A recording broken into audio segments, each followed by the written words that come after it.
Live from the world's capital markets, here are the latest financial headlines brought to you by News Factory. Hello and welcome to Monday's Daily Financial Review. Here's what's making the headlines in the markets today. The dollar-yen pair traded sideways in the last session. The stochastic indicator is giving a negative signal. The Bitcoin-dollar pair corrected downwards in the last session, falling 0.2%.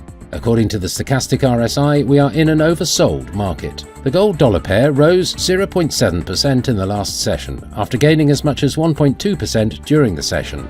The Williams indicator is giving a positive signal, which matches our overall technical analysis. The oil-dollar pair skyrocketed 2.5% in the last session.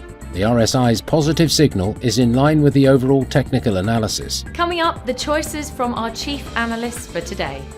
US crude oil production is on track to set a record this year, up 9% year-to-year through April, helping to keep energy prices stable and blunt the efforts of Saudi Arabia and other oil exporters to drive them higher. French Finance Minister Bruno Le Maire said he was very hopeful Tesla chief executive Elon Musk will pick France for a substantial investment linked to the production of electric vehicles in Europe. The Canadian dollar strengthened against its US counterpart last week, rebounding from a 4-week low as stronger than expected domestic jobs data bolstered expectations for another interest rate hike by the Bank of Canada. Those were today's major economic events. And now, moving on to world financial headlines.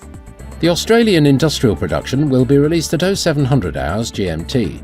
The US 6-month bill auction at 1530 GMT. The US 3-month bill auction at 1530 GMT. Japan's EcoWatchers survey, Outlook, will be released at 0500 hours GMT.